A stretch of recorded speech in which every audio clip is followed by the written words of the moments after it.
Olá pessoal, bom dia. Nós vamos hoje, nesse vídeo, fazer uma revisão do conteúdo para a avaliação do primeiro bimestre. Como vocês devem lembrar, nós fizemos um esquema no quadro, nós já trabalhamos todos os conteúdos previstos, mas esse vídeo vai te dar um reforço a mais, tá? Então abra o seu caderninho nesse esqueminha, que chama Revisão de História e veja, vamos junto comigo, pegue também o livro didático, capítulo 2, para a gente trabalhar isso de forma conjunta, porque assim eu acho que vai render muito mais. O primeiro item é as razões do pioneirismo inglês na Revolução Industrial. Então vamos lembrar que no século XVIII a Inglaterra já era a nação mais influente do mundo, era uma nação que já tinha um poder econômico, um poder militar, no seu território era muito rico em jazidas, em carvão, mineral. Então, esses ingredientes vão contribuir para o surgimento da Revolução Industrial no próprio país. E não é só isso, nós temos também que lembrar que na Inglaterra existia já uma burguesia forte, pessoas que tinham capital, pessoas que tinham dinheiro. E também, como parte desses fatores, do pioneirismo inglês na Revolução Industrial, nós temos aí a quantidade de mão de obra disponível, uma abundância de mão de obra que veio, que migrou do campo, após os cercamentos do campo, para a criação de ovelhas, e essas pessoas ficaram sem trabalhos e vieram então para as cidades, inchando as cidades e sendo uma opção para o dono, para o burguês, para o dono da fábrica e da indústria, para utilizar como mão de obra. Então, esses são os motivos principais, está tudo aqui organizado na página 37. Dê uma olhadinha que com certeza vocês não vão ter dificuldade alguma. O segundo item é a diferença do trabalho manufatureiro do trabalho da maquinofatura. Vocês lembram? Nós trabalhamos isso também através de exercício. Então vamos lá. O trabalho manufatureiro é aquele trabalho que depende da energia humana ou da energia animal para que a produção ocorra. Já na maquinofatura, nós temos aí já como fontes de energia o carvão e o vapor.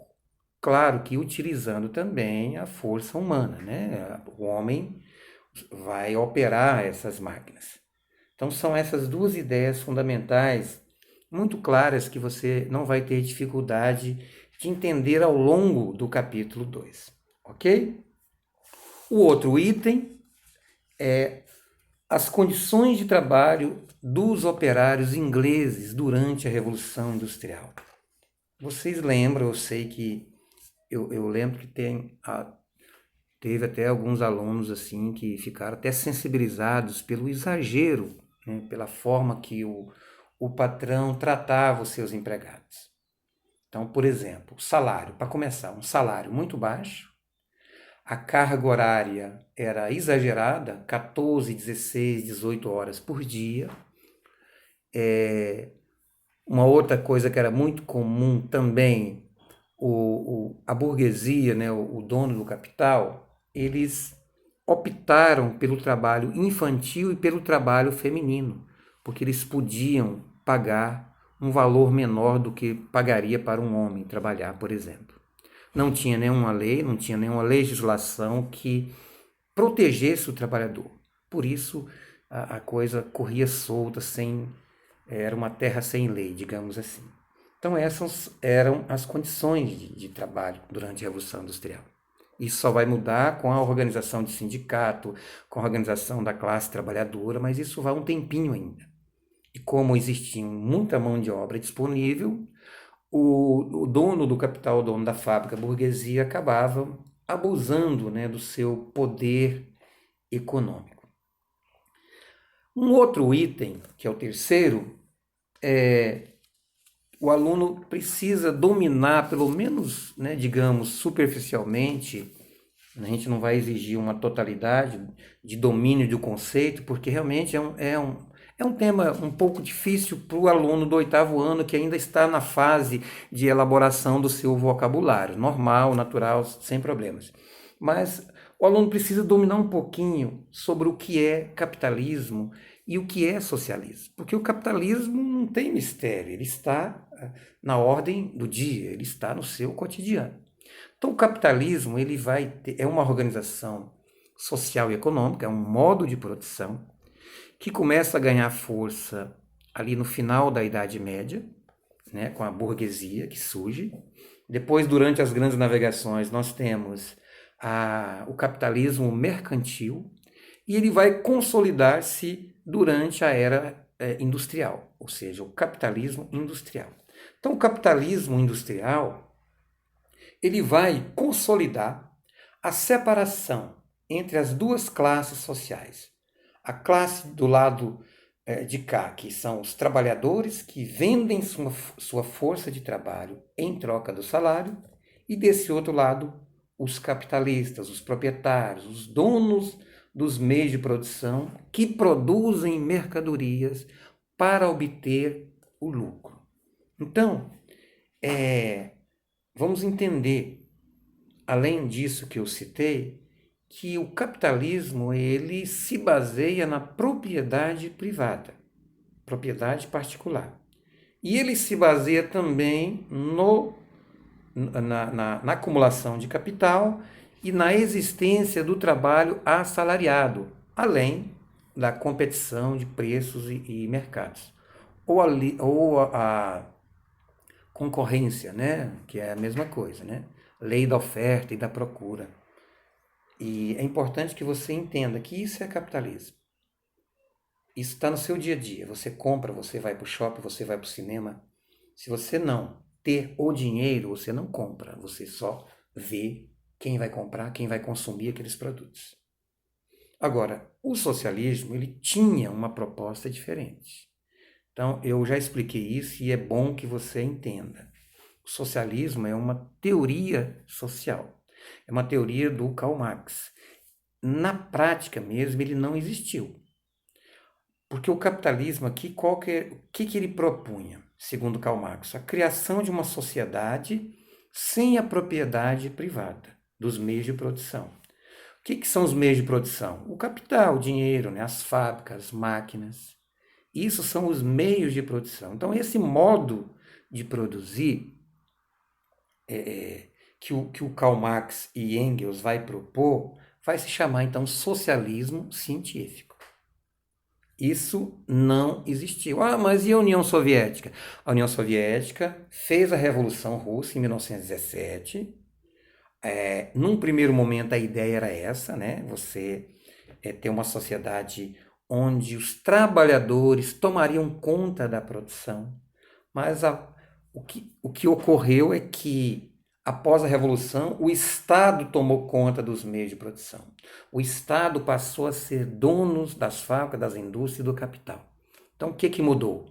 Mudou é que no capitalismo, quem é dono dos meios de produção é a burguesia. No socialismo, entre aspas, que houve na União Soviética, os donos dos meios de produção era o Estado. E era um Estado totalitário, um Estado que não se tinha liberdade para escolher o governante, para falar o que se pensava. Por isso, então, que eu afirmo que o socialismo, como se pretendia, não existiu. O que existiram foram governos totalitários. E isso nós podemos incluir a União Soviética, nós podemos incluir a Coreia do Norte, Cuba e etc. Ok? Mas isso é outro assunto para outro momento. Vamos continuar. O capitalismo, a Revolução Industrial também, ela é responsável, ela contribuiu para que surgissem duas classes sociais, a burguesia e o proletariado. Quem é a burguesia? Nós já falamos aqui algumas vezes e durante a nossa aula também na escola, né? Quando a gente estava trabalhando esse conteúdo, nós deixamos isso muito claro. Mas vamos repetir, isso aqui é uma revisão. Então, quem é a burguesia? A burguesia é o dono ou os donos dos meios de produção. São os donos da fábrica, da indústria, os donos da matéria-prima, os donos do capital. São aqueles que vão gerenciar a produção, vão comandar a produção. E o proletariado, quem é? O proletariado é o trabalhador que vai vender a sua força de trabalho em troca de salário. No geral, a maioria de nós somos vendedores de força de trabalho, seja trabalho físico ou como esse que eu estou fazendo aqui agora, trabalho intelectual. Eu estou fazendo esse trabalho em troca de rendimento, de salário, de pagamento.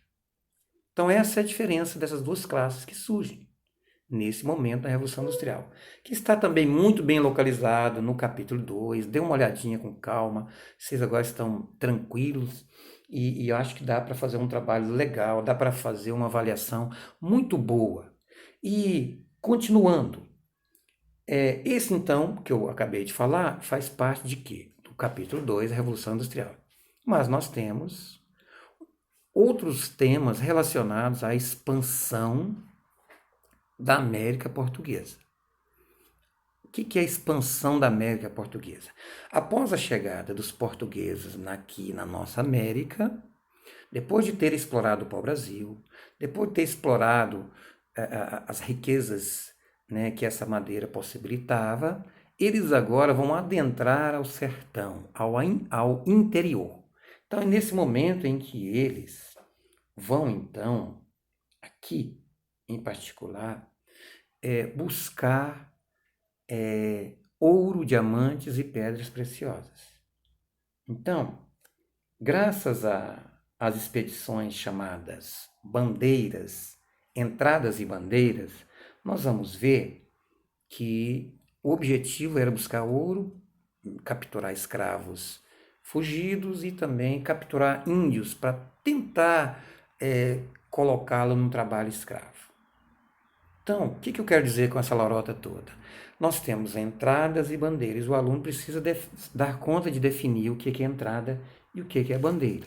Nós fizemos um esqueminha, né, onde mostramos que tanto entradas quanto bandeiras são expedições que visavam a procura de ouro, escravos fugidos e índios para a escravização.